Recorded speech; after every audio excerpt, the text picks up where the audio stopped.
So good morning, good afternoon, good evening, and welcome to this session with the British Institute of Professional Photography. My name is Scott Johnson and I am the chair of qualifications for the Institute. And today we're going to be going through images and giving you a bit of an insight really on how us as judges are judging the prints, but not only that, but what we are looking for. And with a bit of luck, that those of you that are watching can take this on board, implement what we're going to be saying and giving you to do from this session, and then enter some images yourself for the awards. I mean, one of the best values I've found personally is attending live judging, whether it be in London or wherever I am in the world. The knowledge and the feedback that you get from judges is immeasurable. It's perfect. So we really hope that we're going to give you some insight. If you've got any comments, obviously reach out to me, reach out to the Institute, and then we can go from there. But I'm going to introduce the judges that we have. We've got three esteemed judges for the Institute, not just the Institute, but worldwide judges. We've just had a chat about their judging for the FEP, which is the European version of which the Institute is a member of. So I'm going to get them to introduce themselves. We're going to start in my bottom right-hand corner, which is the very shiny and looking brilliant through his Nikon Z7, Paul Wilkinson. Good morning, Paul.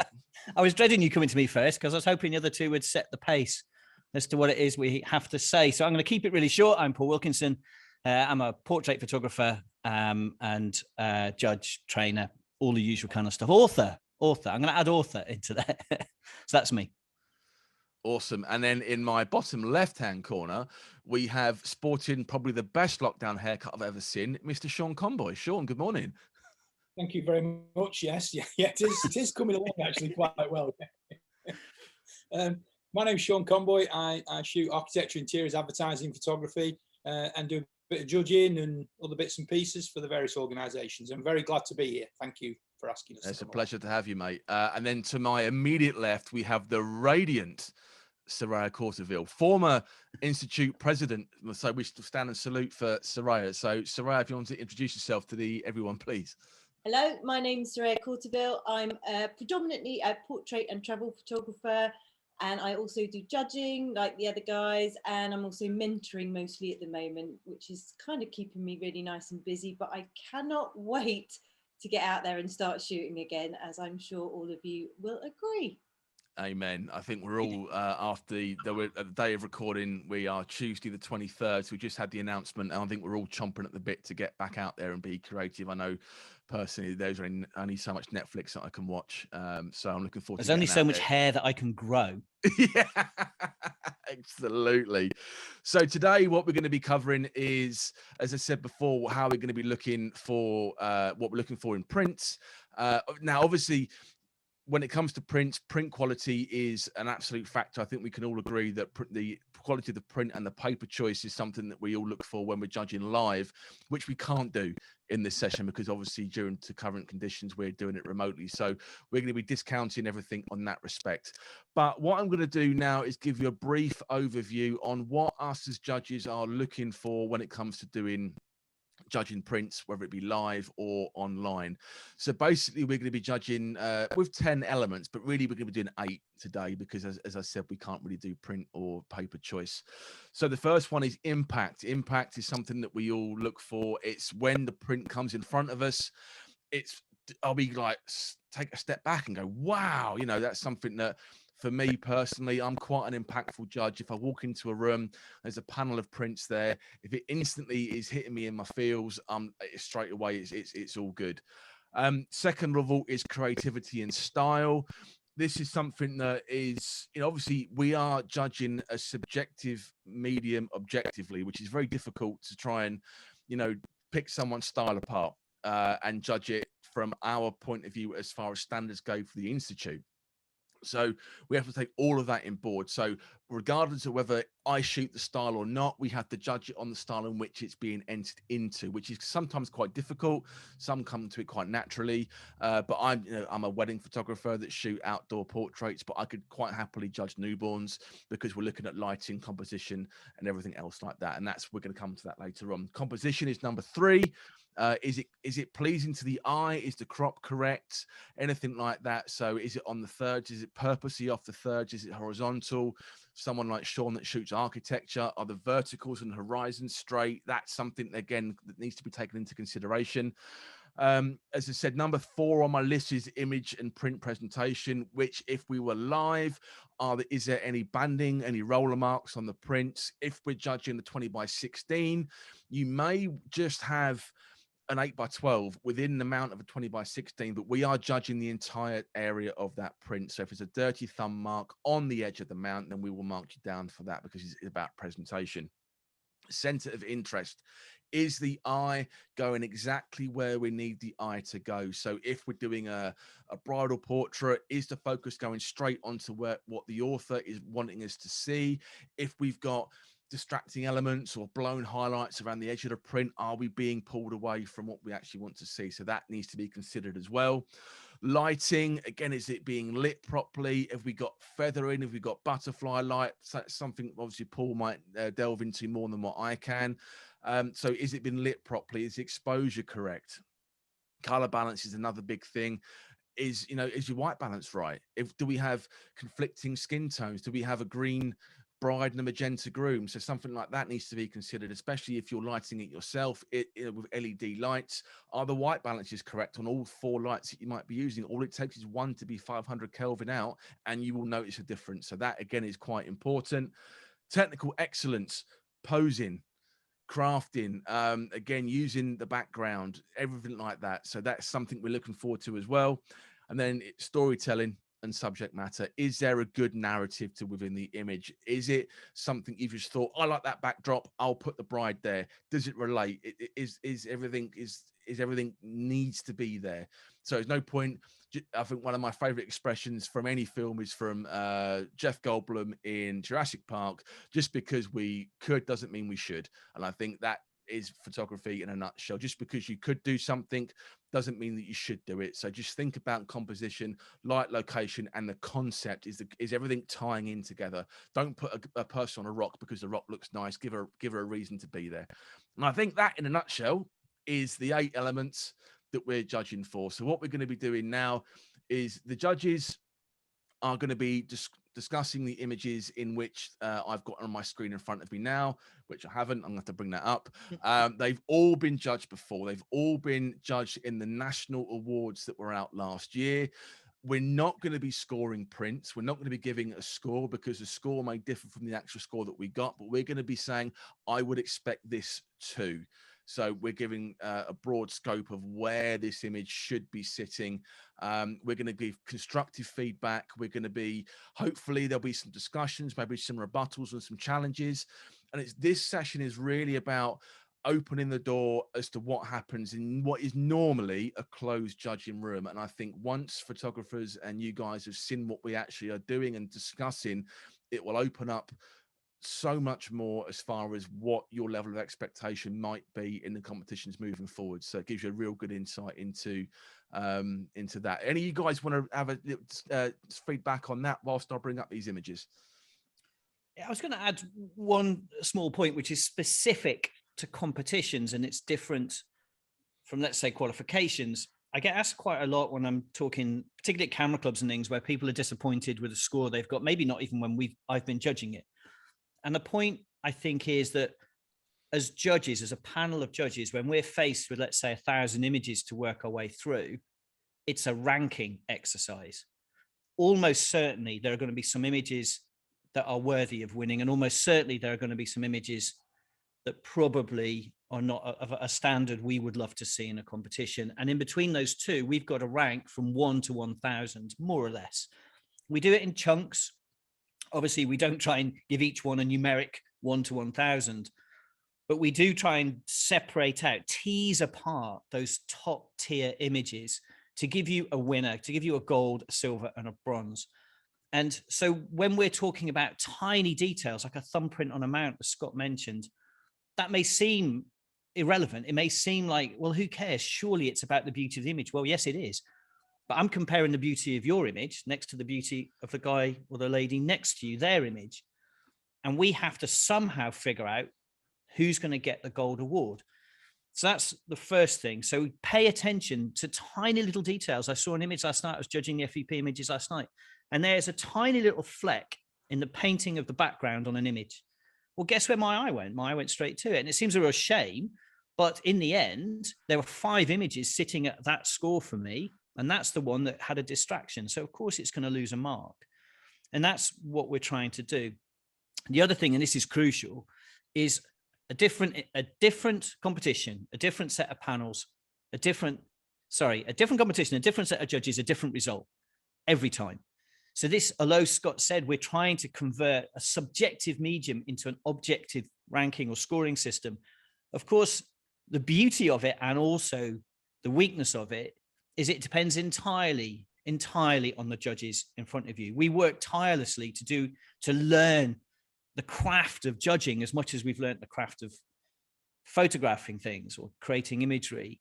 But in the end, a different day, different judges, different result. So never get disheartened if you don't win this particular round or this particular competition. Keep trying, because tomorrow you might have a different set of judges, and it will just be that the balance of experience on that panel, the things that people are able to see in your image will be different. So don't ever be disheartened. And if us 3 Muppets who we're doing today aren't your cup of tea, I can see at the corner of my eye, Soraya go, no, I'm not a Muppet. The fact that she shook her head like Animal on the drum kit suggests I'm right. So don't ever get disheartened with it, and don't ever get frustrated with it. If you're really curious, seek out a judge and ask for their feedback, because most of us are willing to talk to you and help. And sometimes, do you know what? All we can do is say, I'm really sorry, but the image that was next to it was one mark better. And that's the best answer I have. And I think, sorry. If I just make a very, very quick point on what Paul has actually just said, I also give feedback. And it's really funny when people do contact me for feedback, because they've either rushed it, so they've left it to the last minute, so they've got print mistakes, there are dust spots. Again, we're going to bring people down on that. Or they just haven't looked, and Paul's example of that little speck in the background. My biggest piece of advice to most people who are entering competitions is give yourself time, and then just before, have a new set of eyes on it. Put it aside for a week or 2, because you know what we're like is we can sit at our screens and actually not see what's right in front of us. And those are the mistakes that most people entering competitions don't then see, because they're rushing, they're doing it at the very last minute. They send it off to either print or to the competition, and they don't look at those really finite details, which you would notice if you give yourself a little bit of space from it for 2-3 days and then go back, or get somebody else with new eyes to look at it for you and be really, really objective and kind of say, do you know what do you think of this? I mean, partners and friends will always kind of say, oh, it's lovely. And you kind of need to say to them, no, I really do need you to look at it properly and see if there are any things that, jump out to them, like little spots. Dust spots are an absolute nightmare, and they're so easy to get rid of. And the people that complain always when they enter these competitions, generally those are the ones with dust spots and just really silly little elements that they've missed at the last minute, mostly because they've rushed. I think I had really good points on board. I'm going to pick up on 2 things there. The first thing about Paul said about being frustrated, I think we can all agree, the 4 of us, we've all been that frustrated person. Robbed. Yeah, judge, and I have been that person that says the judges don't know what they're talking about. The judges wouldn't know a good image if it bit them on the backside, and that's, we've all been there. The difference between, I think, us and those that become judges and are successful when it comes to competition, we're prepared to listen to what the judges have to say, because now the beautiful thing about my role now is being a judge and head of qualification is I get to give my experience to people that are just starting down this road. And if people just want to listen and take advice, we're not doing it to hurt you. We're not doing it to undermine you. You're all photographers that are earning good money and making a living from your photography. We're not attacking that at all. We're just saying it's that extra 1% that's going to take you from a 79 to an 80 that's going to be successful. It's going to hang, that's going to be pushing forward to the finals. So, ask us. We're here to help. and going back to what Soraya said, is I've rushed it. We've all rushed it.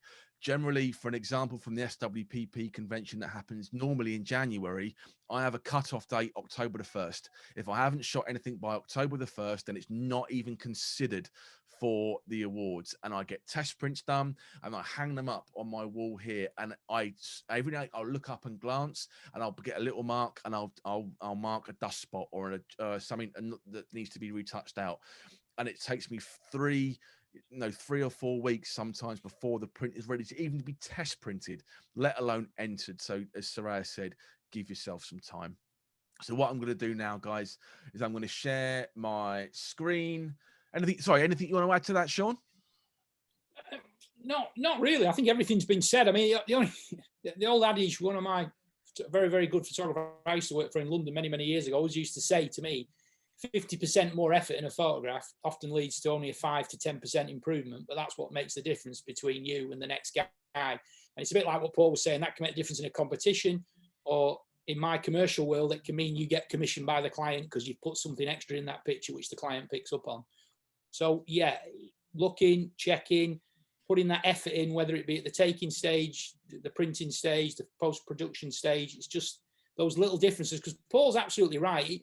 I've often said this before. I know when I've judged the Hasselblad Masters, once you get down to those last 10 finalists in the Hasselblad Masters from thousands of people, they've all really won. It's just who's going to get that extra little nudge to just be the winner, if that makes sense. On another day, it might be a different person.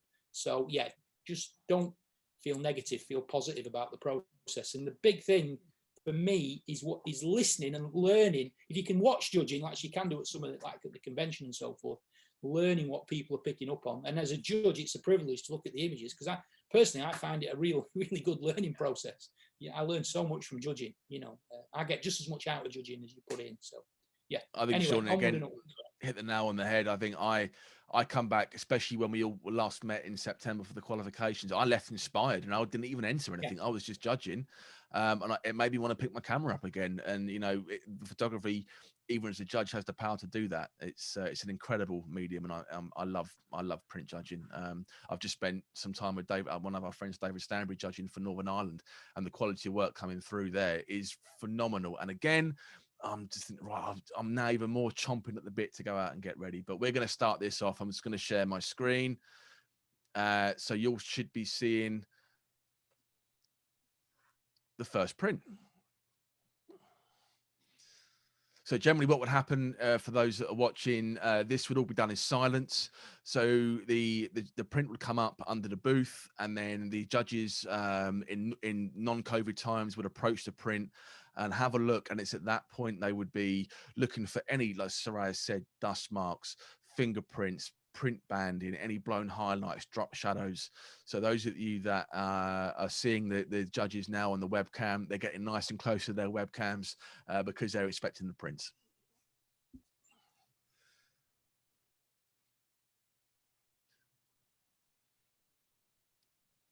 So what I'm going to do now, generally it would be at this point, if we had scoring pads, I would then ask for judges to, once they've all taken their seat back again, they would input their score. But we're going to do a round robin, and at the top of my list here is Soraya. So Soraya, can we have some comments on this image, please? For me, if I'm going to go by our criteria that we spoke about at the beginning, impact, pretty strong for me. I think it's got quite a lot of impact. Obviously, he's quite an attractive guy, which helps. Shouldn't be saying things like that, should I? But it's clearly been a styled shoot. He's very well groomed. He's got the braces. For me, it's a little bit tight within that frame, and his eyes are kind of leaving that frame, and it just needs a little bit more space for me to breathe. And I think then you would be drawn in actually to the eyes a little bit more. I'm a little bit uncomfortable about the lighting. There are certain things going on with his left hand eye, which has got fairly sharp kind of bag line underneath. There's a very strong highlight just to the side of his nose as well. And just at the top of here, my eye is drawn to the top of his t-shirt and the creases and things like that. So as much as it's been styled, I feel that there are again, it's tiny little bits that are letting it down, which could make it a very strong. I mean, I like the light coming in from behind. I think that's really nice because it shapes that side of his face. It's just a little bit too harsh on that left-hand side for me. Sean? I really like this picture. Yeah, I think it's got a lot, as Sarah said, it's got a lot of impact. It sort of draws me straight in. Bang, I like the picture.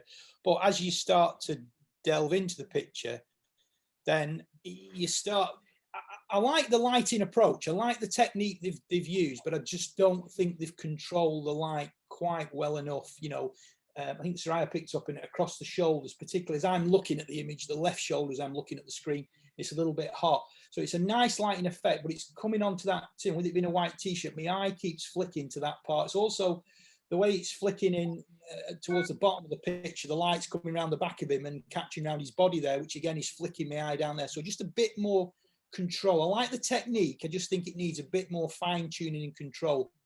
And it's a very stylized shot. I agree with that. And I think, again, I agree with what Sarah said about this, the t-shirt. Some of the creases I'm not too keen on the left-hand side. They just drag me away. But it's a lovely shot with a lot of impact. I love the light on his beard. I'm not too sure about the expression in the eyes for me as well. I'm not a portrait expert, but I'm just not quite caught that moment there. But very good effort, nice dramatic lighting, yeah, and got impact. Okay, Paul, what's your thoughts on this? Yeah, I mean, most of it's been said, to be honest. The thing for me is this feels like my initial reaction is, wow, it's great. And then gradually, as Soraya and Sean have both said, you start to peel it away. And actually, I've ended up a little bit disappointed in as much as this is bordering on a great image. And what we're actually doing is, because of the lighting and because of that expression primarily, the author has given us the opportunity to peel it apart instead of just enjoying it and pushing it forward as a finalist.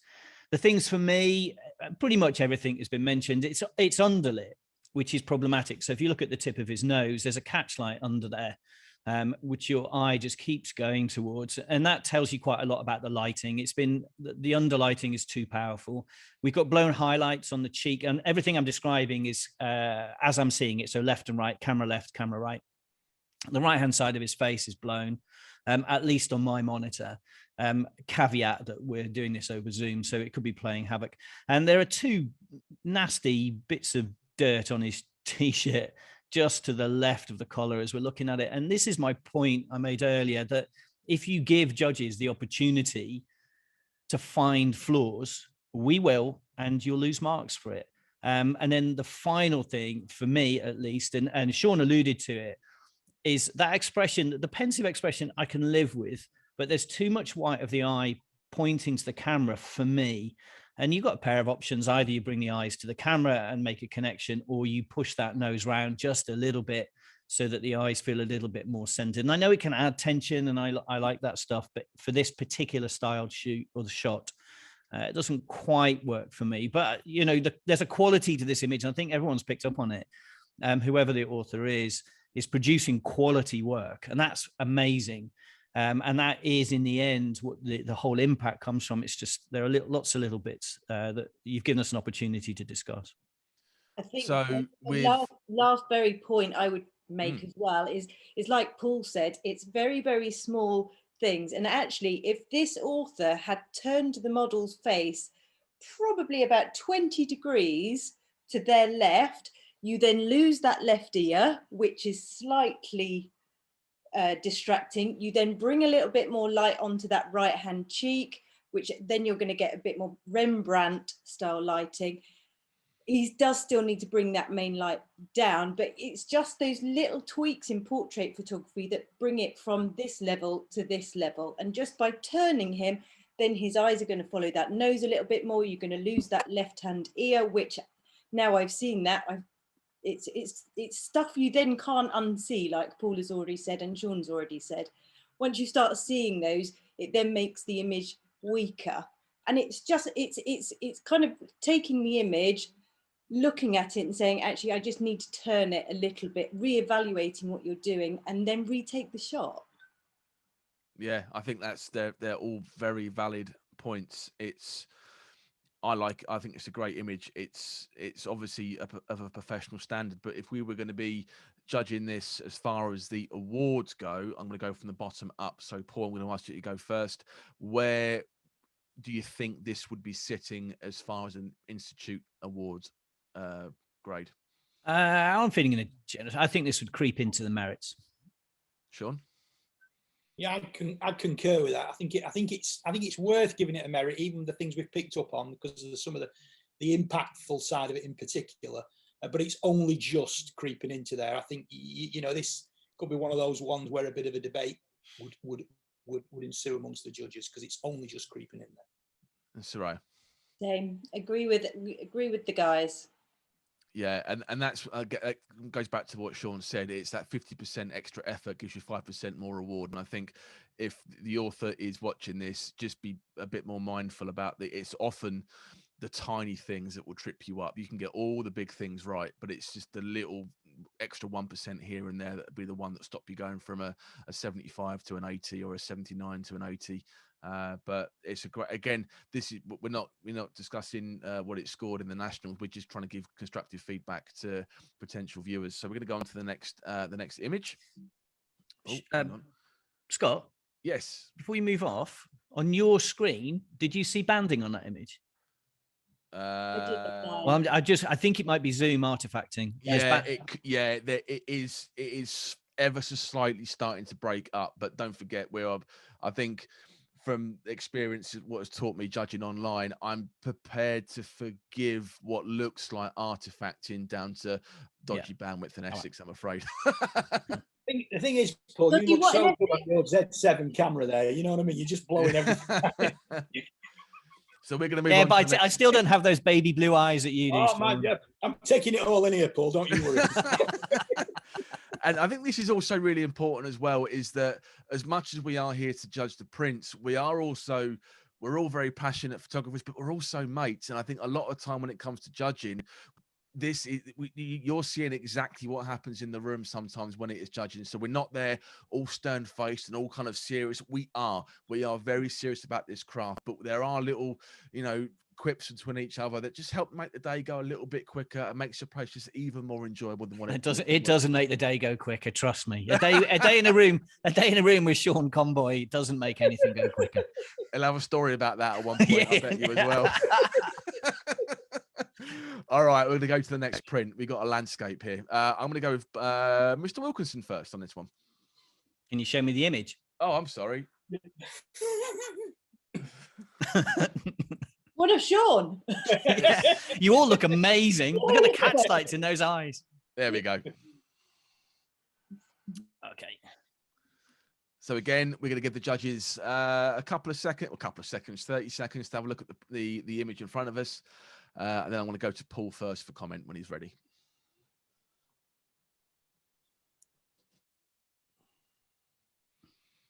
Okay. I would kill to see this as a print. It's glorious. It's absolutely beautiful. Part of the trick, I mean, I'm not a landscape photographer, but I have long appreciated the craft. And for me, if it feels like I could be sitting there in that scene, in my mind, usually with a glass of alcohol in my hand, just being part of it, then for me, that's a landscape. For me, this has serenity. It has calm and peace. It has atmosphere, bags of it. And on top of that, the bit that actually I think I find the most appealing is it feels like it was designed as an image. What do I mean by that? Well, I mean, if you sat down with a blank piece of paper and someone said, draw me a harbor scene with a small lighthouse, you couldn't draw it any better. You couldn't place the components of the image any more perfectly into that scene for me. So the actual layout of the image is exquisite. The tonality of the image is exquisite. The control of the light is exquisite. There's been some post work done, which, if I was going to, this isn't in a normal judging, we would try very hard. If we represent an image, you never draw the attention of the other judges to any defects. This is slightly different in that what we're doing is trying to describe what we're seeing. So bear with me. If you look at round the harbour walls, there's at least on my screen, there's a little bit of haloing, which suggests there's been some postwork to knock back some tones in the brickwork to me. But it's absolutely stunning. Even the way that cloud line just above the horizon broadens as we go from camera left to camera right, so that it just envelopes the lighthouse. I know this is Mother Nature. I know that the author didn't sit and control the clouds, but the author did sit and either see it or wait for it. And for me, this is an absolutely glorious landscape. I just think it's a beautiful piece of art. It's lovely. Thanks, Paul. Sean? Yeah, it's a stunning image. I absolutely love the picture. I agree with everything Paul said there, to be perfectly honest. Said a lot of the things that were in my mind. And he's right, you know, just as Paul was talking and I'm looking at the image, I've just been drawn in. I'll be honest, I don't think my eye flicked from the image while Paul was talking. So it's that fact that the image has done its job of drawing you in, but it's beautifully seen. And this is what I would say when somebody says, do we take pictures or do we make pictures? And I think someone's made a picture here. The composition's beautiful. They obviously they've used a long exposure technique to get this beautiful smoothness through the ocean, which I like the technique. I think it works very well. But I also think, and Paul alluded to this, they've waited, and I know this through the sort of photography I do, they've waited till those clouds, particularly the way, if you notice that dark cloud, is just above the lighthouse. So it just sets it off. You know, if it was, some of the lighthouse went into that lighter bit above, it wouldn't work quite as well. So I think they've waited till certain things are in the right positions for stuff like this. And which is tricky to do when you're working on these very long exposures, because this will be a big stopper filter, and could be several minutes exposure involved in that. I don't know exact technical specification there, but I just think it's a great image, sort of thing you want to put on your wall. I love the tones through the sky going up, the subtlety of it. I love it. It's a great picture. Yeah, great picture. Thank you, mate. Soraya? Well, I can't really say much more than that, to be honest. These are the kinds of images that as photographers we get really excited about, because like the guys have said, they have really considered every single point that has an element that's gone into making that image. And yeah, you can't fault it. The white lighthouse is against the dark cloud. It comes within that boundary. Your eye quite easily moves around. They've even, like the clouds kind of almost point you to that point as well. And just, you kind of want to look even closer at just the little elements on the harbour. Everything about it is beautiful. Yeah, and just there's a real calmness and serenity to it. It is an incredible image. Well done to the author of that one. Super jealous. Soraya, I'll come to you first. If you were judging this in the National Print Awards or even the Regional Print Awards, where would you expect this? Where would you expect this to sit? That's top of the rung for me. I think that is, if you can't take anything away from it, it's one of those images you can't make any better. You know, a lot of the images that I'm sure we'll look at today, we are going to say, oh, you know, maybe if you did this, you could make it a little bit better. There's nothing that I could add to this image that would make it any better. I think it's absolutely stunning. Sean? Yeah, I would put it in, we're using the word distinction, aren't we, Scott, today? Yes. Yeah, I would put it in that distinction class without any shadow of a doubt. And as Paul quite rightly said, I'd absolutely love to see the print. In print form, I'm sure this would sing even more, really. But it's just it's very, very strong image. Yeah, I love it. I love the pitch. Very, very well done to whoever's taken the photo. I've really enjoyed. I'm enjoying looking at it now. Fantastic. Great shot. And Paul? Yeah, don't take the image away, Scott. We're quite. Yes, this is a top flight image every day of the week. I think this also goes to show that the three judges here and myself, we don't shoot landscape professionally, but we've just all given, well, I'll say the three of them have given a really good critique on a landscape image, which just goes to prove that a lot of the comments that we see, especially after the results have been announced, that the judges don't shoot my style, they don't know what they're talking about, is false, because we can all judge a print objectively no matter what style that we shoot, because we're sticking to the elements in which we're judging through. As we went through at the start, the element you've got to understand, there are probably 60, 70, 80 years worth of judging experience. Come on, I've been doing it. That's just Sean. How old is Paul again? How old is he? Well, he's just had his vaccine, so I'm not quite sure on his birth certificate. So. Yeah, he's the only one that's been vaccinated. Just let everybody. Playing with my head. You kind of, if we're judging landscape images, I've lost count of the amount of landscape images or newborn images, or over 20 years of judging, you're going to see an awful lot, and you pick up an awful lot of what elements should be within those kinds of images. So exactly. So I think anyone that's going to be entering this year can be very confident in the fact that no matter what judges are going to be in the room, they're qualified to be there, and we know what we're talking about. And I think that's paramount. That just because you've got a wedding photographer, 2 port photographers, and an architectural photographer doesn't mean we can't judge landscape. It's something that we're all sticking by. Quick comment just while it occurs to me. Yeah. I've had the privilege of sitting alongside Sean and Soraya several times, but I had the privilege of sitting next to Sean on one of the judging. I think it was Nationals. And he picked apart a commercial image. It was a beautiful commercial image of a bar. I think it was Dubai or UAE or somewhere. I loved the image. And then Sean critiqued it as a commercial architectural photographer.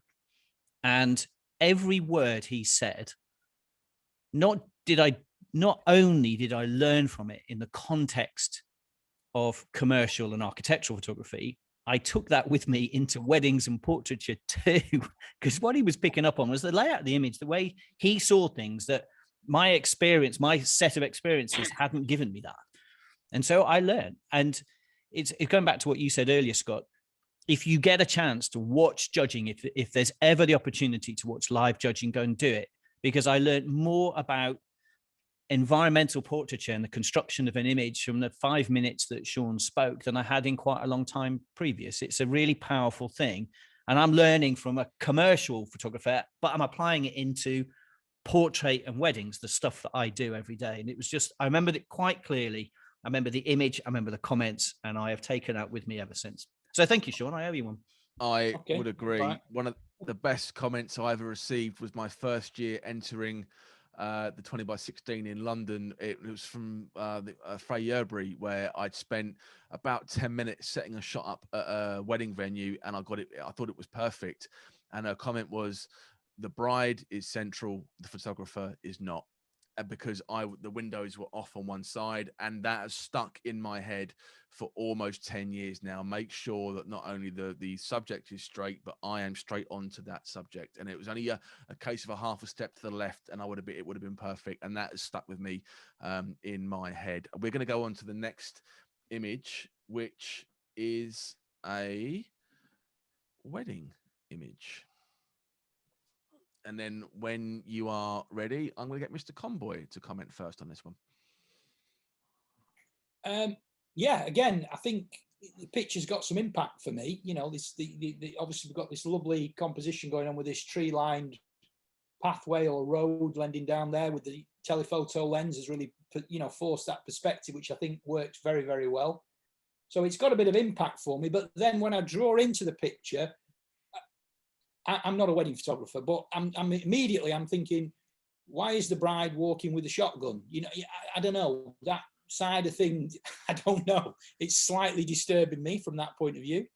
I like the light in the picture. I like the way it's coming back.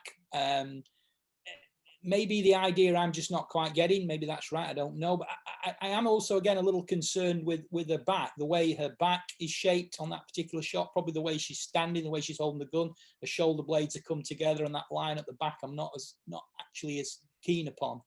But the picture's got impact initially, but then again, a little bit like before, as you start to delve into it, I'm start to see problems. Obviously, there's some technical issues here as well. I mean, again, I'm only looking on the screen here, so please bear with me, but it appears that there's some detail being lost in the dress, the way that, particularly as I'm looking at the screen on the right-hand side, and some of the highlights going off into the distance. Again, I feel there's a little bit of detail being lost there. There's a colour tone, this warm tone to the background, but the dress seems fairly neutral, which works, again, quite well, but I'm not sure it's fully positive in the way it's working together there. So initial impact, good, but I'm finding quite a few problems within the image. Paul? I knew you were going to come to me. I'm with Sean, actually, in so many ways. the impact. I mean, I don't find it disturbing. I find it hilarious. It feels like a bride in a cathedral of trees who's just shot her betrothed, and there's just something about that I find quite funny. Everything Shauna said, there's nothing I can add to that. I'd have been curious as to a slightly lower camera angle so that her head was framed slightly differently, either higher or lower, I think. Lots of edges. There's lots of stuff around the edges, which is a little bit of a shame. It creeps in and pulls your eye around. But a bit for me that I'd love to have seen executed is that there's this interesting counterplay between the daintiness of a wedding dress. Let's assume it's a wedding dress. It looks like a wedding dress. We're going to run with that. And you said it's a wedding image. There's a femininity and a subtlety in a wedding dress. And then there's the other side of it, which is I'm going to assume that she shoots. She's a hunting, shooting, fishing set kind of lady. But I think the juxtaposition needed to carry slightly further such that the author retains that subtlety, the femininity, that deft of touch you get from wedding photography into the posing and the way that right hand arm disappears into a chunk of dress. I don't think that's where the boundary between the country living and the wedding photography should have sat. I think that should have been more feminine, more subtle, more styled, and let the gun and the wellies do their work. And I think then it would have just added that little bit. But everything Sean said, I'm just building on it. And Soraya, how would you critique this image? Again, I agree completely with what the guys say. It's a one for me. I feel I want to step back a little bit. For me, I'm a little bit close to the bottom of that frame and just give her that journey to kind of go towards. I love the leading lines. I like the tracks on the floor. I like the trees. For me, it just looks a little bit flat overall on my screen as well. It's just that top right area just looks a little bit wishy-washy. And like Paul said, on my eye just sits up there and it doesn't really quite know what to do, where I should be, walking with that bride up that path. And I completely agree with Paul as well. I think there could have been more done with that right hand arm. So, maybe make it a little bit more delicate. And then you've kind of got that real nice contrast between the two. So again, it's those tiny little elements that just, for me, it falls back a little bit, but it's really lovely to see the photographer trying to do something different. Let's face it, we all get same old a lot of the time with wedding and portrait. So it's nice to see something a little bit different. Absolutely. I think more photographers that are watching this, it's okay to play safe on the wedding day, but I think when you're looking for something that's going to enter into an award, you got to try and be different, try and push the boundaries a little bit more, get noticed. You want that impact. If we're just going to be seeing bridal portraits on a set of stairs, week in, week out, the impact's going to be lost. Try and think of something very different that's going to make the judges take a step back and think, wow, it's been really thought about. So with that in mind, before I want to find out where you think this would sit first. So we're going to go to Sean first. Where would you think this should sit? If it was me, it wouldn't get into a merit. It wouldn't get into a merit. Okay, Paul? I think I'd be a bit more generous than that. I think the originality, or the fact that it's different in the wedding category, would draw me into a merit, probably. And Soraya? Yeah, I think as judges, it's really good for us to encourage creativity. And I feel that, they've thought a little bit differently. So I'm with Paul. I think that would push a merit for me. So I'm going to go back to Sean then. And obviously take the point on board. We're going to give some, if the author is watching, give him some action points that you think, Sean, that would put it up into the merit category. So what would you like to see happen to this image that's going to elevate it up into the merit category? Well, for me, I think the pose of the girl could be better. Her back disturbs me. It's just the way she's walking, the way her shoulder blades are coming together. That disturbs me. The hand which Sarah and Paul picked up on, the hand not holding the gun, is awkward. Now, I don't know whether her hand's around there because she's pulling her dress up to keep it out of the mud. That might be happening. I don't know. But it just looks wrong the way it delves into that there for me. And also, I think it needs to breathe a little bit more. As I said, I would like to see it come back, the same sort of effect, but come back a little bit. And maybe, as Paul said, just lower the camera position a bit, just to give her a little bit more drama in the shot. So it's not going to take a lot to do that for me, but I think personally I'd like to see those elements, which I think then would clearly take that picture up into the merit category. Now, as regards the detail in the dress and the background of the image looking a bit flat, I'm going to give that a bit of space, because it might be we're looking on it through Zoom and you can't see a print. If we had a print, those things would really give me the evidence to look at those elements to see whether it's a plus or a minus on that thing. But initially looking at it on screen, again, I just think it looks a little flat to me. I've got to be honest. So I would just keep it out of there. But okay, mate. That's a about, really good point is there from, I think, all three judges on what we're looking for. It's not just about the pose, and as Sean rightly said, if we had this in print, we'd know emphatically if the highlights were in or they're not. One way to do that is before printing, get your little pipette in Lightroom and hover it around the bright spots. If it's hitting 255, personally, even if it's hitting 250 on the highlight edge, I would drop that down to 245, so at least ink will be going onto the paper, so it's not a burnt out highlight. There are ways you can try and alleviate any burnt highlights. Some work better than others. We go on to the next print. Oh, let me just do this. And we've got a commercial print. We have one of the leading commercial photographers in the world on this Zoom call, so we're going to be going to Mr. Conboy again first on this. When he's and there was me thinking you were about to introduce me there, Scott.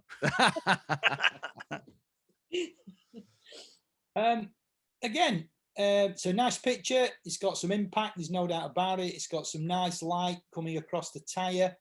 I like the way they've used this back contrasty light to bring all the textures out in the imprinting into the tire.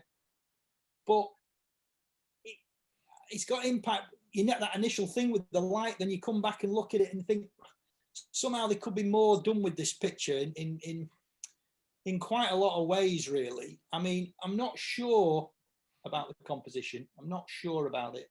It's hard to see because I've got some faces up on this part of the picture, but to see how the tire comes through there.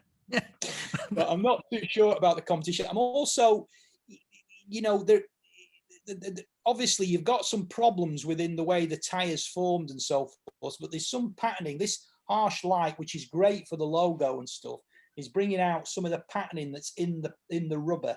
Now, I'm not sure how the client would react to that, whether they'd want to see that or not. You know, this is, again, in the world of commercial photography, understanding your clients, understanding the products you're photographing, because certain things you might be highlighting that they don't want to highlight. But that's not one I can answer on that. Also, the chrome part of the wheel, it's some sort of chromed wheel at the bottom here. There's lots of really disturbing reflections going on in that area. I think you've got your hard light into that area. There's no reason why this area can't be controlled with reflectors, you know, another reflector capturing those and being lit separately to give that a much nicer, cleaner feel. It looks quite messy. There's a lot going on and your eye keeps flicking to that area there. Again, the top lights caught some of the tread of the tire, which is coming down here. But again, it looks to me like some dust or it just doesn't seem clean enough, the rubber there. I'm a bit disturbed about that area there. So, yeah, I like the idea. I like the lighting approach, but I think it needs fine tuning in certain ways, as we've discussed. And I think this chrome area is something that really does need addressing on the picture there. Cool. Mr. Wilkinson. Yeah, I agree with. You're going to find actually quite a lot of agreement, I think, across the three judges you have, Scott. I get the sense that we're all fairly. It's nice to have three adults in the room, isn't it? It is. For me, I trained as an industrial designer, and this feels like the kind of concept rendering we would have done if we were designing. And as such, what Sean is alluding to, for me, is even more problematic. This tire should look like it's been drawn or airbrushed or conceptual art on the designer's screen or on a drawing board, for me, because the whole setup of it, it's not a product shot. This is a concept shot. I'm not seeing the whole wheel. I'm not seeing the whole tire. So this is all about the brand, and it's all about the feel of it. And it's the kind of work we do as designers when we were working for clients. Sean's absolutely right. That chrome for me just keeps pulling my eye down there.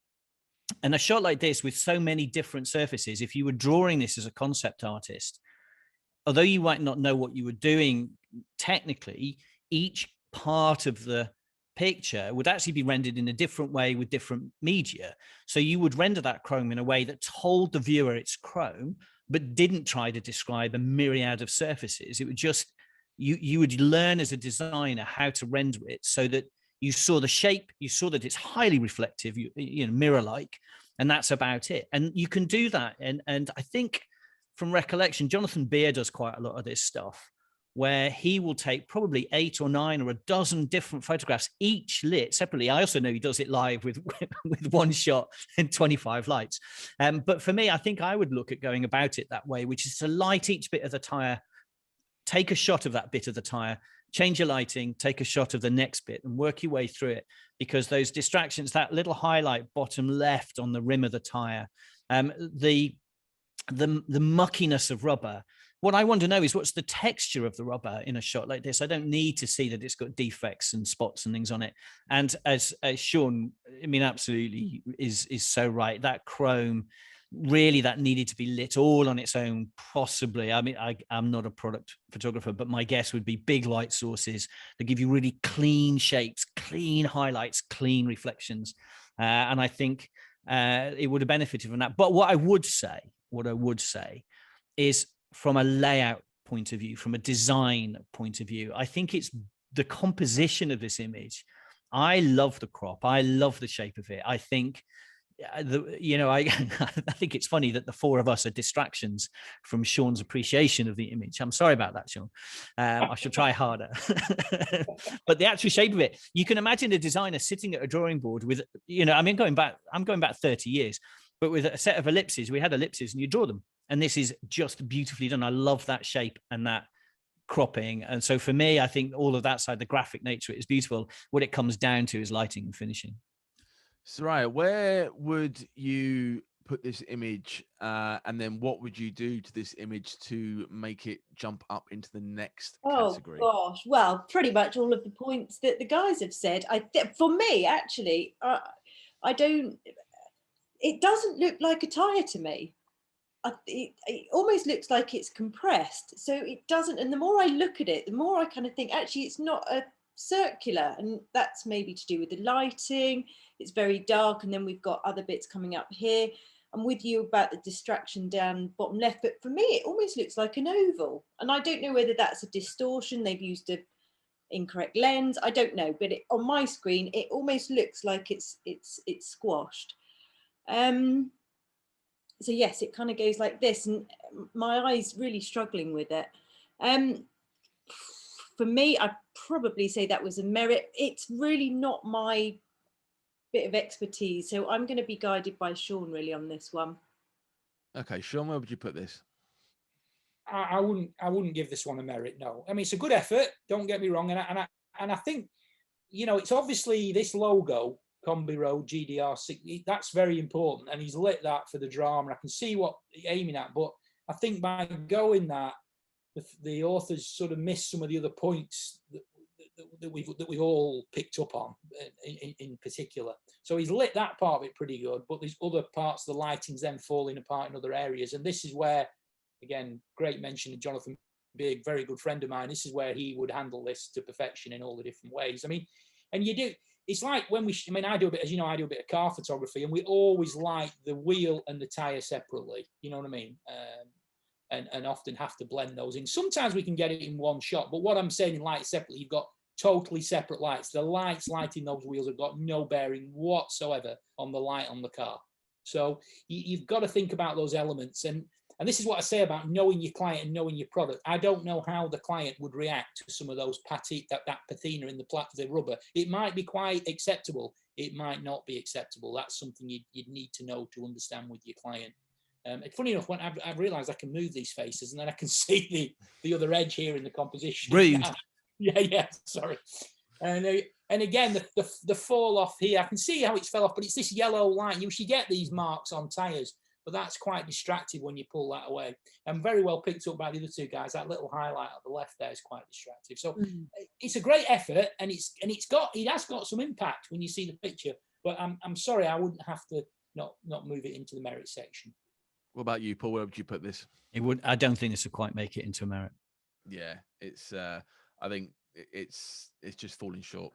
I think for me, I'm gonna bring up a different. Oh, here we go. Right, I'm just gonna mix it up a little bit. I'm aware. Also, we've been going nearly an hour and done 4 images. So told you. I'm gonna. I am just gonna bring up this because I think this is going to cause a little bit of debate. Oh, exciting. Incidentally, not all photographers have to wear glasses. Have you not? No, it's just you will get to a point as Only the myopic. good ones. Yeah. Okay, so I'm going to go when it comes up. We're going to have a little look, and then we're going to go to Mr. Wilkinson first on this. We're going to go Paul, Soraya, and then Sean.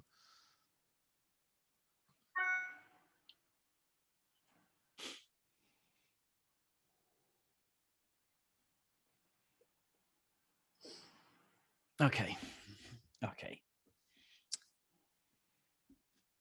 Thanks for that.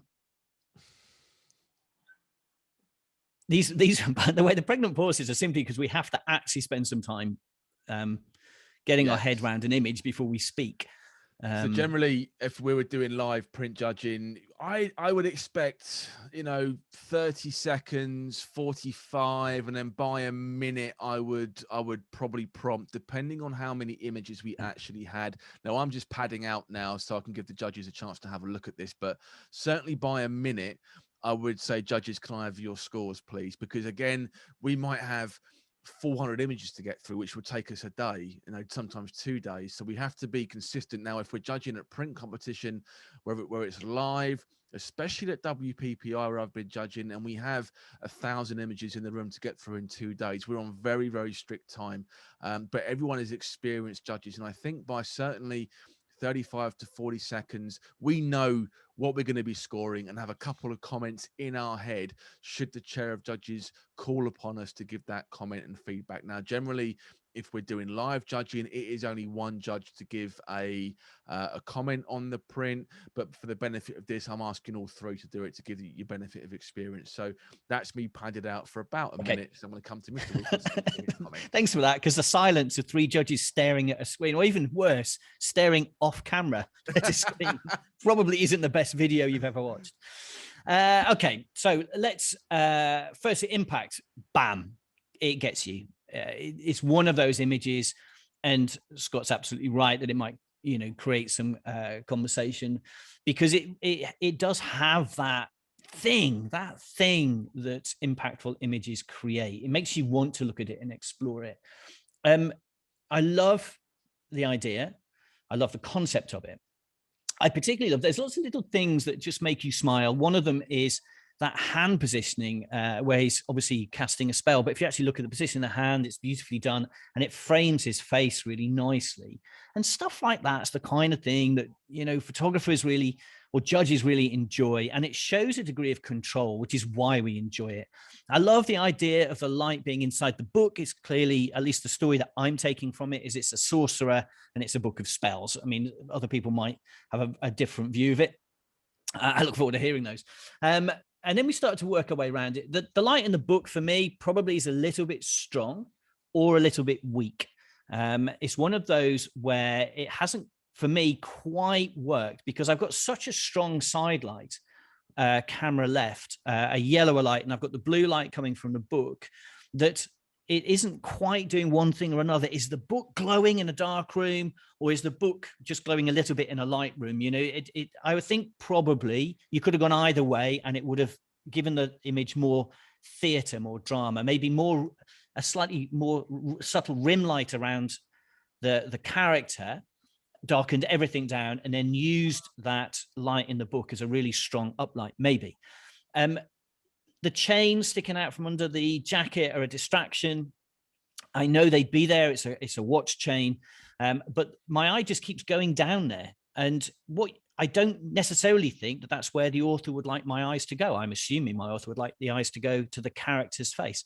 3 more points. It looks like a cutout. And if it looks like a cutout, then there's something wrong. It may not be a cutout. But my guess is that it is. If you look around that sleeve on the left-hand side, there's something not quite right. Again, it could be the JPEGing artifacts, but once you start to see it, you start to lose the myth. At the end of the day, this is a myth picture. This is a fantasy picture, but it has to be completely believable. It has to be something that I can absolutely believe that is a wizard. He is casting a spell. That's the point. And as soon as you start to see cutouts, you lose that. The sparks are all over the place, which I don't find. Instead of it feeling like a spell being delivered at the viewer, it feels like it was a dusty room, and I'm not sure that's what the author was looking for. And then the final point, I think, for me, is that the color grading hasn't entirely worked. A purpley hand holding a book, a yellowy side to the face, a slightly bluey green other side on the right hand side of the face. Those tones, some of that has come out of the color grading, and that hasn't quite worked for me, at least on my screen with the file that I'm seeing. But back to that thing about impact and storytelling, from that point of view, I absolutely love it. Soraya, please. Yeah, I'm with Paul on this. For me, as soon as I saw it, I was like, wow, this is something a little bit different. Then exactly what Paul's just said, we kind of then go into it. And then there's something that's a bit uncomfortable for me with the lighting, the balance of it between the two. It's done something quite odd to his face. So it's almost made it just look a little bit misshapen, because you've got this blue coming from this side, then you've got very yellowy from this side. It doesn't feel like it goes together. I'm also with Paul with the chains at the bottom. And actually, if you just put your hand to cover those chains, they're not within that image anymore. Q3 judges going like that. Yeah. As soon as you do that, you are then drawn more to his face. And you've got nothing then leaving the frame. And then actually the color tends to work a little bit better, because it's a little bit more bluey. And I wonder whether the orange of the waistcoat kind of complements this orangey yellow to this side. So it's almost fighting with itself. It doesn't your eye doesn't really quite know where to go. I'm not a huge fan of textures, because I think unless they are done really, really very well, again, your eye is drawn away from your subject. And for me, if I'm looking at this guy just above his hand, there's like a triangle that again just draws me away from where my eye should be looking. And there's something about that light in that book that doesn't feel like it was there. I don't know, or like Paul says, maybe it's just not strong enough, because if I look at the highlights in his eyes, there's something that doesn't really ring quite true. But amazing effort. And I think just with, again, some tiny little tweaks and just a little bit more finesse, I think, is what we need in some of these kinds of images, because they must put so much effort into the costuming, the setting up, and, really getting that lighting right. Why spend all of this time doing it and not perfecting it? It's just those little last bits of finesse that give it that extra special bit of magic, which would hopefully get it a little bit higher. But for me, there are too many distracting elements in this frame. The more that I look at it, my eyes all over the place. I think if anyone watching needs any inspiration for perfect lighting and finesse, should take a look at Dave and Luke Edmondson over in America. They are absolute masters of light and styling and getting everything, practically perfect. I was very privileged to score Dave Edmondson's 100 score in print at SWPP a few years ago, and they are works of art. So if you want any inspiration, then go and look at those guys. Sean? I think this is a fantastic picture. The way Paul picked up on this, the way the hand is positioned in relation to his face just draws you straight in. I think it's got a lot of impact. It's a great picture. But unfortunately, the lighting's good, but it's not controlled. I mean, you see, the other two judges have picked up, and I totally agree with them about the chains and the waistcoat. But if you look, this let's call it this light comes, I'm looking at the image, light coming from camera left, which is this warm light, which is catching the face and the hand. It's spilling onto the body and onto the waistcoat. So it's actually, it's lighting his face and the hand beautifully, but it's lighting that part of his body in the waistcoat. If that was feathered off, if that was toned down, so, you know, how you shape that light, to shape the light off that part of the image, I think that light would have much more effect. I think that it just, the lighting's great, but it just needs that extra bit of control and the shapes of where it's going in the image. They And I think the same flag thing, that bottom bit off, don't they? Just flag yeah, that. exactly. And I think the same thing's happening with the light in the book. The idea is great. And I see what they're trying to do with the color temperatures. Now, my gut feeling on this is that light is in the book and it's probably an LED, which is probably why it's got a very strange color temperature. If it's not a very expensive LED, it's very difficult to control the color temp.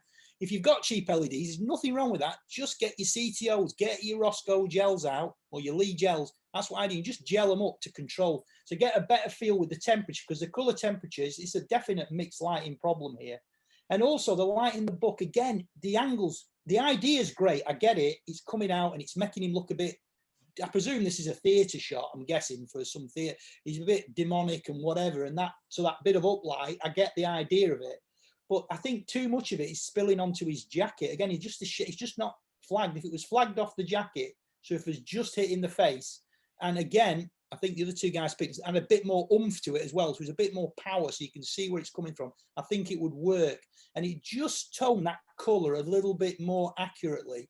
Because then when you come, you know what it's like when you come to your post-production, if you've not got, when you've shot the picture, if you've not controlled those colours correctly when you've shot it, you've got a hell of a nightmare trying to put them right in post. You better just getting it right when you take the shot. It's going to make life a lot easier. And then the other thing that upsets me about the picture, because I love the picture, please don't misunderstand me, I think it's a fan, I mean, I love the framing and the look. He's obviously an actor, and but the engagement is great. Is this some sort of an effect? I don't know whether it's a cutout dropped in a background, there's some effect going on with these little, but I'm just not into those. It just looks too random compared with everything else that's going on in the shot. And quite, I agree with Sierra, it's very distractive. So it's one of them shots that, with a bit more control in different ways, it's a bit frustrating in a way, because it could be a really strong picture. This is why I chose this image, because I think initial shot. impact is there, and then the more you delve into it.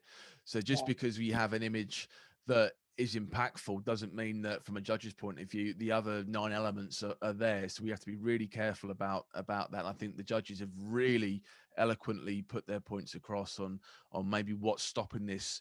You know, what do you think, guys? Should it be sitting in the merit category, or is it just below? Or for me, it would be a merit. Yeah, I would give it a merit too. You know, for this part of the shot, he's just flipping. I just love this bit of the shot. It's just it's like, I find this with, particularly when I see a lot of portrait pictures, sometimes they don't control the lighting well enough, I think, when they shoot the picture, and then they try and put it right in post. That's what I see a lot of. I mean, you know, obviously I was brought up in the era of film, and you had no choice but to get it right in the camera, because that was just the way the process worked. And I understand if you've got these where you can do things afterwards, I understand the advantages of that, don't get me wrong, but you still got to have that lighting discipline when you shoot the picture in the first place. And I think basically this guy's got the lighting right. It's just fine tuning the way that light spreads and learning how to control the shape of that light. Perfect.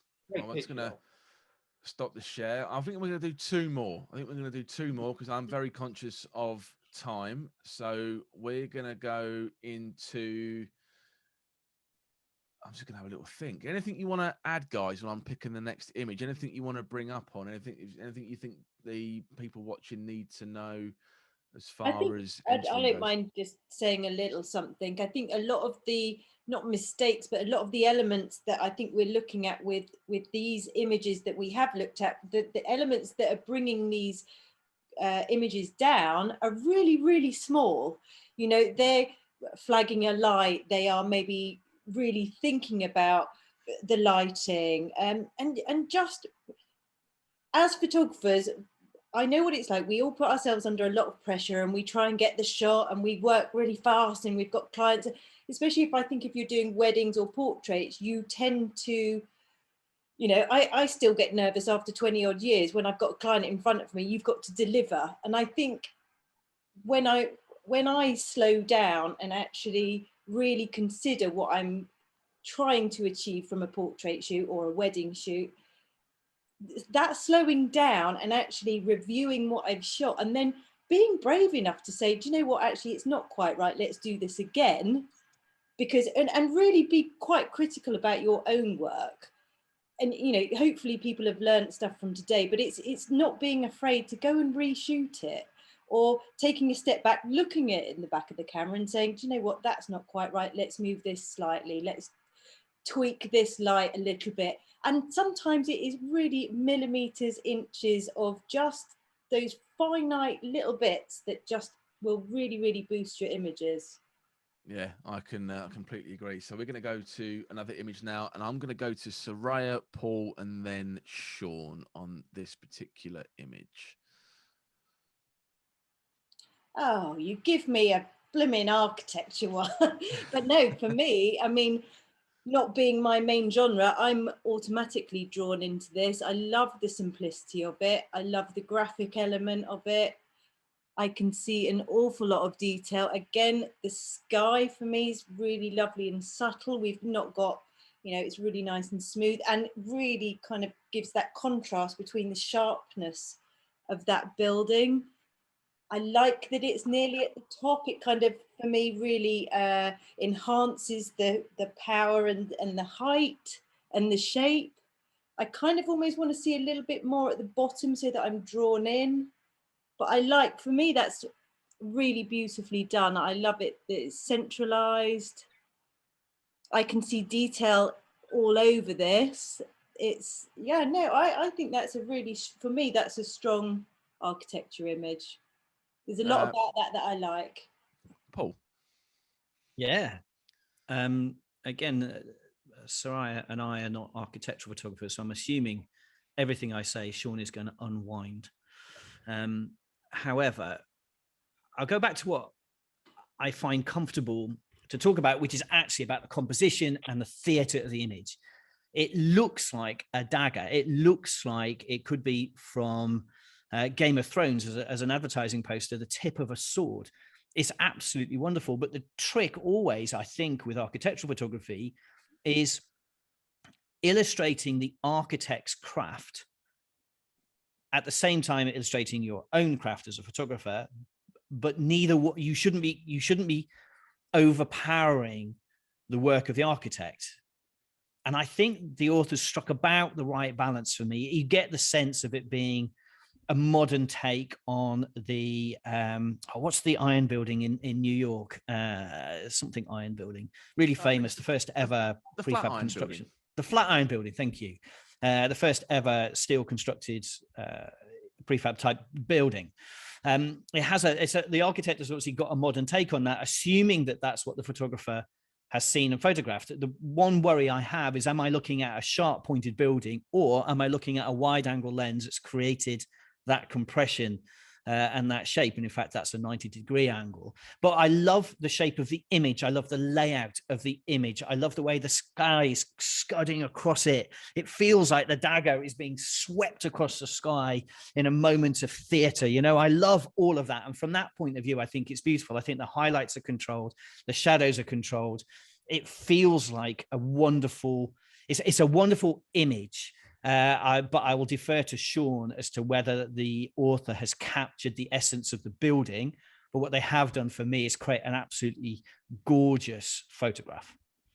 So what I'm going to do with you, Sean, I'm going to ask you where you think this would fit in as far as the scoring category goes, and I'd like you to give feedback on what you would do potentially to lift that to the next scoring category, seeing as you are, no, without a doubt, the expert in this particular Zoom room when it comes to architectural photography. It's a tricky one for me. It's a great image. I love the image. It's got a lot of impact. It's very effective. It's a technique I've seen. It's called it fine art architectural. It's a technique that a lot of photographers are using now. It's a very heavily Photoshop technique, where they photograph the building on a flatter day and introduce the sky and introduce different elements. So there's quite a lot of post-production goes into these images. and they make lovely, graphic, very effective images. I'm not sure how a client would react to these images for what they're trying to do to document the building. I'm not sure, because Paul's made the point.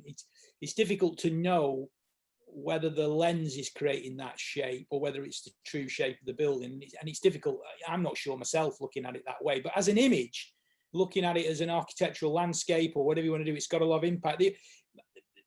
The one criticism I would, like, even from that angle, I'd lay at this image, and I think Sierra picked up on this, is it looks very tight at the bottom. It's like it needs to breathe a bit more to get the shape right, because you can't see where the building's really coming from. And with this technique, often, sometimes they shoot the buildings different, not actually architecturally perspectively correct when they shoot the building. So they have to correct some of it in post, which may be the reason for that part of the image has been cropped out when you've reshaped the building with the software, which may have caused that particular crop. That may be the image, may be the reason for that. But as an image to look at, it's beautiful. It's like a poster. It could go on the wall. It's got a lot of effect. I love the way the lines in the sky affect the lines in the building. And when they use this Photoshop technique, you get this very interesting light effect in the building. It's often on a flatter day, because if you look at the light on the major lit side of the building, you can see it's not got a lot of direction. It's a much softer light, and then you can take a different exposure and add that through there. They tried to pick it up a bit on the bottom there. I can see like it's the sky coming across the bottom of the image. So as an image, as an architectural abstract or a landscape, I think it works very well. As a true architectural shot to document a building, I'm not sure. It depends. Your client might go for that and say, yeah, let's do stuff like that. But a lot of clients might not want you to use that technique if you're doing it from a pure commercial point of view. But that's not the reason I wouldn't give it a merit. I think I've seen a lot of these images. I've seen a lot of this technique used. And I have to be brutally honest and say I've seen it done much better than this. I've got to be brutally honest. But it is a lovely image. So to me, it would border on the merit edge, mainly because of the crop at the bottom, because it's slightly disturbing when you can't quite see where the building's coming from. So I think I'd be on the borderline with it. Yeah. So I could be convinced either way, I think. Is anyone going to talk it up to a merit? Yeah, I think it would be a merit. So basically what's going to happen now is this is what would happen in a live scoring, where we get a little bit of difference in the scores, and we've got a couple of judges that are for, a couple are against, and I'm going to initiate a chairman's challenge, which is basically I'm going to ask one of the judges, in this case Paul, to talk it up to a merit and try and get the other two judges to see his point of view. Now, the good thing about a challenge is that it's not about I'm right, you're wrong. That's not one thing we're doing when it comes to judges challenge. It's about putting your point of view across, and maybe educating the judges is probably not the right word to use, but maybe seeing from a different perspective and say, well, actually, I take your point on board, but this is the reason why I think it should be a merit. And then it's delivering your argument in a way that's going to be constructive and not belittling to the other judges that are in the room. So I'm going to ask Paul to challenge this up to a merit, please. Okay, so one point before I start that is you've kind of generated a synthetic argument in that you've probably found that the three most unified judges on the planet for this particular session. If I'm the judge pushing this up, so before I launch into this, and everyone goes, yeah, but he's missed these defects. That's the point. You never, when you're doing the talking up, I won't allude to any of the defects. Sean, who may be trying to talk it down, will do precisely the opposite. And he will try not, so let's assume Sean's going to talk it down. He will try not to pick up on the positives. He's going to try and find the weaknesses. And then at the very end, I get a closing out rebuttal to respond to all of those. So if it sounds like I'm ignoring defects, I am. Right. So here's why I think this should be a merit. Firstly, impact. The impact of this is instantaneous and it's in your face. And that's a combination of the photographer's craft and the architect's craft. They are both present in this image. You get the sense that this image is razor sharp. Sorry, the building is razor sharp and it's pristine. You get a sense of it being steel and glass. the graphic nature of the image makes it feel like a blade cutting across the sky in a film director's poster. You have this theater in it, you have an excitement in it. And at the end of the day, if you can make a building feel exciting, then that is a craft all unto its own. I love the sky. I love that long exposure that gives you this sense of smoke or clouds or just atmosphere and movement. It feels like there's movement in what essentially is a very long and very steady exposure. On the left-hand side of the image, you get that beautiful reflection of the sky across the glass and across the steel, and it disappears into what is inevitably a concrete build slightly further back. But for me, that just supports the image, and it makes it feel like that left-hand edge of the building is pushing the right-hand side of it through the sky. I love the subtle details in the reflection in camera right, just to the bottom on the right-hand side of that center point. It adds just a touch, just a glint. It's almost as if somebody sat and drew this as a product or an architect, a product designer or an architectural designer, and drew those little highlights in, the tiny little details that run along the sills. Particularly that the left-hand side of the building is lit like it's titanium or platinum or something, but the right-hand side, look at those tiny little reflected details in each and every one of the stories. I think if I was going to advertise my talents as an architect, as a builder of things, I would love posters like this on my wall. I would love my clients, because of course my office would be the penthouse suite of offices in a building. I'd love them to get out the elevator, enter the corridor, and there on the wall is a whole series of tall, vertical, empowering, dynamic, dramatic images like this one. I think the photographer has done a tremendous job of a publicity shot for an architect. I think it's a great image. It's worthy of a merit. Sean, what are your reasons for it maybe not getting a merit? Well, first of all, very, very well said, Paul. Very good. As I said before, I was easily, to be fair to this image, I was easily swayed to give this a merit. I was very much on the border with it. And this is where it's very good, because you're on the border, you're not quite sure which way to go. You hear your other judges say something like that, or maybe not as eloquent as that. And it makes you realize, you know what, that's the way this needs to go, to be fair to that image. But if I was trying to be, so let's say I'm happy to give it a merit. First of all, I want to say that before I start. But if I was to be critical of it, the major thing that would hold this image back for me would probably be the crop at the bottom of the image. It just feels like I'm not quite sure the shape or where that building is actually coming from. Is it the very top of a huge building below it? Is it on top of a big square building below it? I don't know where those elements, and it just feels like it's slightly dropped on there. It doesn't feel, it's like it's not telling me the full story. Now that might be a positive in one way, but it jars with me visually. I've got to be brutally honest. But there's so many other things about the picture that I like that I'm very easily convinced that way through, very easily convinced. So I think if this was a judging situation, it's a typical example where I'm on the fence and somebody else's eloquent opinion can just give you that edge to give the picture what it truly deserves. Yeah. And Soraya, having heard Paul's for and Sean's initial comment, where are you sitting on this? I think I was always at a merit with me. For me, it was always the base. Now, if I can very quickly ask and try and get some knowledge from Sean on this, if the photographer had stepped back and they then cropped, does that help that image or not? With the Photoshop technique, that you say that this photographer has done, if they had stepped back away from the building, and then they put it through the Photoshop filter that you're saying that they do, would that help get the bottom or not? Yeah, I think it would. There's that technique, or they could have taken two images, because there's a lot, and these images, there's a lot going on in Photoshop. There's a lot. Yeah. It's quite a technique that you use. I can't remember the word they use for it. You see, there's a lot. There's quite a famous American photographer started it, and then a lot of people have come on to, like a technique, and they followed it through. So it's like an art sort of form of architectural photography, I suppose you could describe it. Kind of give this photographer a little bit of a, just stepping back would have helped, or then two separate. Yeah. With the sky, could they have done the sky in that same way if they take? Yeah, because the sky isn't probably the sky that was there when that photograph was taken, the sky will have probably been taken at a different time. It could have been taken then, but it's been taken with a very long exposure.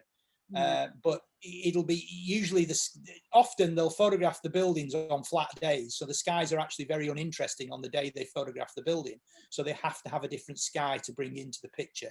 So they've got a catalogue of skies that they can drop into these images, which, coming back to my point about the crop and your points, I think you picked up on it too. You know, it could be argued, if you're looking at it purely as a visual art form piece, shape type image, then maybe what we're saying isn't applicable in this particular image.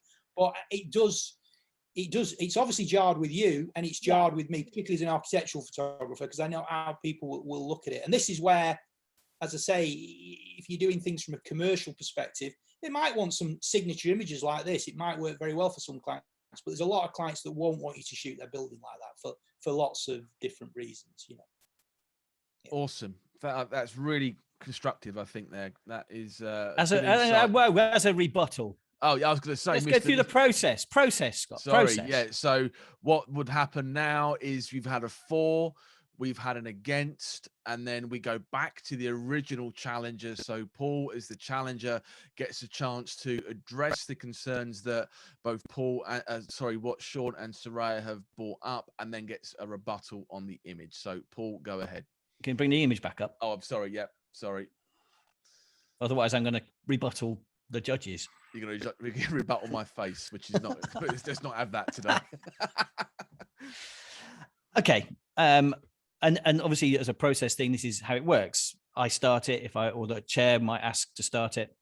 We go through all the judges, and then I get a chance to come back and this is the process is really clean, so that during the rebuttal there is no more argument. It's just me answering those points. So it's actually an organized argument. It's a proper debate.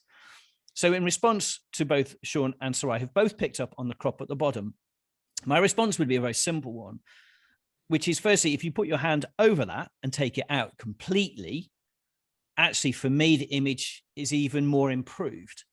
I'm not arguing to make this a distinction. I'm pushing to make this a merit. And as such, are we really going to debate the bottom fraction of an image, which you can hide with your hand to show just how simply that could have been corrected? Are we really going to argue that that brings the whole image down out of the merit category? Like I said, I'm not arguing to push this into a distinction. That's not the position I'm taking. I think it's a stunning image. I'm curious and fascinated by the techniques used, but at the end of the day, as everybody has said, it's a stunning photograph. And at the end of the day, that is, as judges, what we're here to reward. We don't know the brief, we don't know the clients, we don't know the function of this particular image. All we can do is judge a rectilinear set of pixels on our screen and give it the merit that it deserves. So now at this particular point, as Paul quite rightly said, there is no more discussion. Even if you have but the rebuttal has been finished. The challenge is now over. So with one word, everyone, I'm going to go Soraya, I'm going to go Sean, and then I'm going to go Paul. And where should you think this image sits? I'm a merit. Very Sean? Convincing. Yeah, merit. Paul? Well, distinction. No, merit. Merit. So as you can see, that I think that is an insight on a really good, and that happens more than you think. I think in a judging room, that really happens where, you know, if it's basically on a scoring pad, if there's an indifference of 10, so if Paul was to come in at a 90 and Sean was in at 79, that would be an automatic challenge. So it would flash up on my screen. And all of a sudden, I would now know that there's not a discrepancy, because everyone has the right to their opinion, but it's open for a discussion. Now, if we are scoring and there isn't a flash up on my screen and everyone is kind of at low 80s, and then Paul was at 88, so not enough for a chairman's challenge, but with a scoring category that's different from being a merit to a distinction, then Paul has the right to challenge that and put his voice across to say, guys, I appreciate where you are. I would like to challenge this image to get it up into what I think is a distinction rather than what you think is a merit. So in that respect, we start with Paul. We would hear from all of the judges and then go to Paul for his rebuttal. If it's an automatic challenge, I would go to the highest scoring judge. I would then go to the lowest scoring judge, and if it was 5, I would pick one that's in the middle. So we're hearing a middle common ground and asked to re-vote.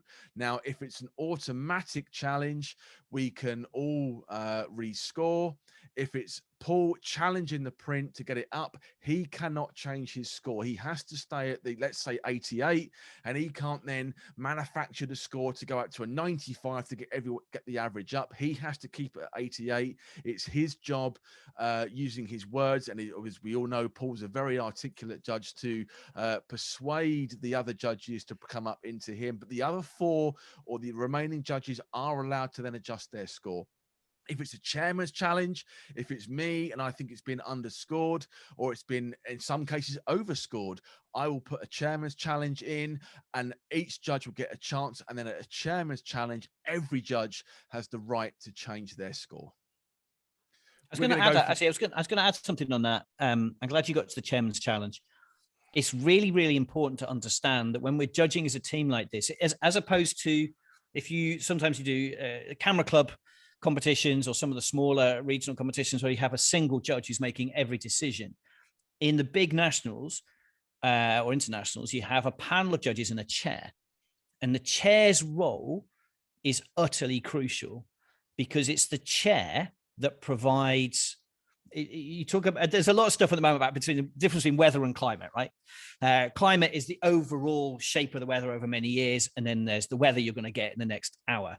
It's a little bit like that in that the chair, Scott, in this particular instance, provides balance and provides a view over everything because they're the only person who sees all of the scoring going on all of the time and will see it over multiple iterations of the judging panel. So after an hour, let's say, I might leave and another judge will come in, but the chair will stay, and they're providing consistency, they're providing balance, and they're providing oversight. So when Scott talks about a chair's challenge, that's really important because what he's seeing and feeling is that for that particular image, it might be misrepresented. It might not be because there's 5 judges, it's our score, but he's nervous or cautious that actually he's not certain that that judge has been represented correctly, that image has been represented correctly. And he's able to step in. And it's one of the most powerful things about panel judging is the role of the chair and the overseer. And I don't think he made enough of that, Scott. I think your role as chair needs to be come on. We've all been in the room. We've all judged live, and fatigue does start to set in. And scores, although they shouldn't slip, and we shouldn't be judging one print as no, we shouldn't be judging, well, that print's not as nice as the one I've first seen. We should be and it's my job as chair just to remind the judges every now and again.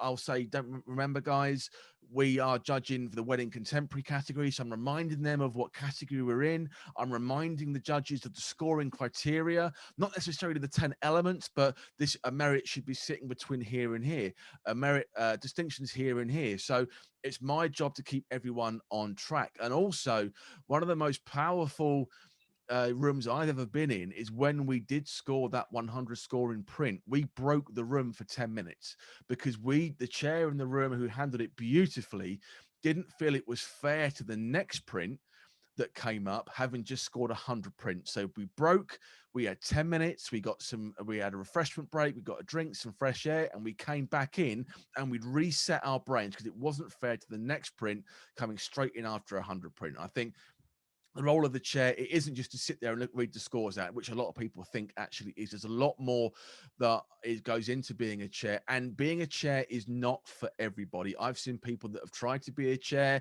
and have thought, actually, I miss being in that conversation. I miss being at the fighting end of the print, because it's not very often that a chair gets to challenge. Whereas if you're a judge, then you can challenge every print if you like. The chair might get upset if you do, because we'll be here all night. But it's, you have that power to do that. And a chair's role is, I love it. I have a foot in both camps. I both judge and I chair, and I can see the advantages of doing both. And I think it's, as Paul quite rightly said, the Chairman's Challenge is it's a card that we have in our top pocket that I've only brought out twice ever when I've been chairing, because I feel that maybe we've been judging for an hour and it needs another look. It needs, I'm thinking, guys, I think you're underscoring it. And I've been in the chair where we've had a print go through. I'll give you an example at WPPI last year where we had a brilliant, strong chair. A print went through and he called us round and said, guys, I think you're slipping. And we let something through that probably shouldn't have gone through. And again, it's about kind of, making sure we're on the same track. We're going to go to the last print. We're going to go to Soraya first, then Paul, and then Sean. And this is the last one we're going to do because we've been going just over an hour now, and I'm very aware of all your time you've given up for free. So I appreciate that. Like Lord of the Rings. We're going to do 3 episodes, each like a day long.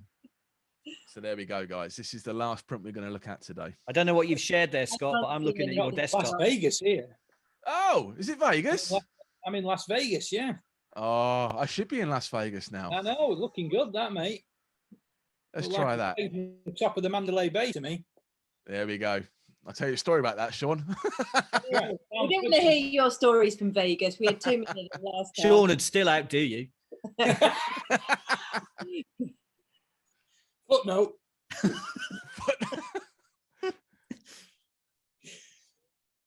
Okay, you want me to start on this one? Frank Sinatra, there, you know. So we're going to go to Soraya first. Soraya, Paul, then Sean. Okay, for me, again, it's one of those images when I first look at it, really, really beautiful lady, lots of impact. I quite like the colour. Then I'm drawn into it. It's too tight on the headspace for me. It's neither here nor there. Now, the photographer, for me, needs to make that decision. Do I want to be really bold and come in and do a really tight crop if that's what the image is about? But for me, it's just kind of hovering on that edge of that frame, and it just makes me feel uncomfortable. I also I'm not comfortable with the hair being tucked into the jacket. I like the way they've balanced the colored background with the jacket, and I quite like the textures. There's just too much being cropped off here and here. I quite like the light on the face. I think that's been handled really well. There are a couple of little highlights on the end of the nose. Again, it's a frustrating image for me to look at because the photographer has the possibility of getting everything so wonderfully right with this. They just haven't considered those last little elements that could just really elevate it up to the next level, because they've handled certain bits of the frame wonderfully, but then they've really let themselves down on those other bits. So headspace for me is the biggest one. She's just too far close to that top of that frame, and that hair tucked in, it just needs to come round or go down the back. It's just uncomfortable, but there are certain other elements that they've handled really well. Paul, how would you go about moving this up a score category? In terms of going back to the origination, or me just arguing that it should go up a category? What's the... No. I think we've spoken. Obviously, Soraya's spoken very nicely about the points. But what would you like to see in this image that you think? Well, obviously, you are where you are. What would you have liked to have seen done to elevate this image to the next scoring category? So it's kind of mentoring role. Yeah. Well, firstly, everything Soraya said. It's always annoying when you're second or third judge, because your first judge, particularly when they're as talented as Soraya, is going to point out an awful lot of things that are in your head. So now I have to find new things. The crop and everything else is as it said. I'd actually argue a little bit that the highlight on the nose is actually good, because what the author has successfully shown is a very a moist skin. I mean, it's the kind of well-oiled oil of Olay style skin makeup, and I really like that. So I would say that's a positive rather than negative. I like that slight sheen. For me, here's what I love about this image more than anything else, is that it shows just how well you can light something with just one light. You don't need a myriad of lights for so much of what we do. You can do it with one. In this instance, it's either a beauty dish or an umbrella. You can see the circular catch light in the eye. However, on that note, I don't usually, if I can avoid it, like the catch light being slap bang over the top of the pupil. If you can try and avoid that, it's helpful because it just gives you a much cleaner look in the eye. The eyes for me have drifted a little bit away from the center of the lens. They're looking ever so slightly top right as we look at the image. And that eye contact, if it was bang in the middle of the lens, would have helped a little bit as well, because it would have given you the sense that this beautiful person is looking straight at you. And that gives you, that it adds an oomph to an image that's almost indefinable. But if you look at the light that's been thrown from that single light source down onto the fur of the coat or the wool or whatever it is, I love that patterning that's lit just in the foreground. I'm assuming that's an artifact of having the one light. I don't think there's a second light on it. And I love the way the same texture disappears into the shadows. But on that note, if you look at her neck on the left, one of those strands of the fur is sticking straight out of it, like somebody's put a nail into her neck. You know, these are the details that elevate an image. If you look at her parting and her hair's actually, you can take a decision whether you like it tucked in or not. I think that's a styling decision. But what is true is if you're going to go to this much effort, this much time to get an image right, look at the makeup, look at the thought process, then you have to fix the stray hairs too. You have to go the whole distance or accept the fact that 3 judges are going to sit there and say it's bordering on a merit. You want it to be bordering on a distinction. And for that, you've got to finish it. So those crosshairs up at the top, the cropping, as Soraya absolutely is right about. You never just skim the edge of a frame, or you rarely just skim the edge of a frame. Either you leave it breathe, or you crunch it in so tight that it makes you feel like the viewer that you're right there having a conversation. Those are the 2 extremes, and you do one or the other. You do not just touch the edge, because it creates this really weird clash. If you sat down, if somebody said to you, sit down and draw the top half of somebody's body in a head, you would never do the oval of that head so it just touched the top of the frame, nor did any classic artist ever. And to be honest, nor does any modern artist either. They're either going to compress it in completely or leave it breathe. And those are the things. But actually, I have to say, on an everyday basis, if I take in this image, I'd be really pleased. It's a beautiful image. It's beautifully lit. It's beautifully textured. And by that, I mean the lighting has brought out the right textures. It's brought out the strands of the material. It's brought out the shininess, the lushness of the skin. It's brought out the shininess in the strands of hair. So, and the blue of her eyes as well. Blimey, look at the blue of those eyes. And so actually, I think so much of this is right. And Soraya is absolutely on the money. Let it breathe, or crop it in and add theatre, but don't just be wishy-washy about it. And then you can take a styling decision as to whether you like the hair tucked in or not. Have you got anything to add to that, Sean? I think there's 2 really good comments there. Anything to add to that, mate? Well, not really. I agree with virtually everything that's been said. And I think it's a fantastic photograph. I think the girl's absolutely beautiful. She's got the most amazing eyes. Totally agree. I think the eyes are just slightly off. I agree with Paul. To me, this is a very polished. It's a bit more like my commercial world. You know, I look at my commercial clients, how they would look at a shot like this. It's polished, got a lovely background, lovely colour tones, fantastic makeup, superb light across the face. The way, look at the sheen on her bottom lip, absolutely gorgeous. The texture's coming out. But unforgivable is the hair. You've gone to all this trouble to set a shot up like that. You know, maybe this is because they're not working with stylists and makeup artists and hairdressers that sort things like that. That really disturbed, particularly on top of her head and the one across her ear. If it was a throwaway shot, fair enough, but it's a very stylized, controlled shot. The color palette's beautiful. The color of the background to the color of the top, even the color of her eyes to the blues in the top's absolutely beautiful. But the crop again, and you know, I'm looking at the shape of that image. That doesn't look like the shape of the camera. I don't think it's come out of the camera like that. I think the crop's been done afterwards because it's quite a long and thin shape to the picture. I can see maybe what they're thinking, but you see this so many in competition pictures. The picture never gets a chance to breathe, to leave space around. And again, as a commercial photographer shooting a shot, you always shoot plenty of space around an image because you never quite know how it's going to be used at the end of the day by the client. So you think that way. So great shot, love it to bits. Just a few details letting it down, and the big one being the crop. Yeah. I think with that in mind, I think you could probably, potentially see this one as a front cover, but it'd never be a front cover because it was too tight. One of my old mentor always say, you can always crop in, you can't crop out. And I think it's, if in doubt, leave some space around it. So where are we on this one, guys? It's the last one. So are we all in agreement? Yeah, I think I would have thought so. Yeah. Yeah. You want one of us to commit? No, merit. I'd put this firmly in a merit. Definite merit for me. Yeah, for all the elements that are right, I think it deserves a merit. I think it could be even better if the things we're talking about. If it's going to be a polished shot, you need to polish these final bits off. If it's that style of shot. And Soraya, you agree? Oh, I agree, but I find it frustrating that those little elements let it down, because it could be absolutely incredible. And I think Sarah said it all there, frustrating. That's and I think I'm going to sum up there. I think as being a judge, we can often see so much potential within the author, and it is, as we said right at the start, as Sean said, it's that extra 1% that is often the 1% that's going to stop you elevating to that next level. So get a second set of eyes on it, do your test prints, and don't rush. And if you get all those things correct, your chances of success are inevitably going to get better because you've given it more thought. We're all so close to our own work as authors. We're often blinded by, we don't see the obvious things that are there.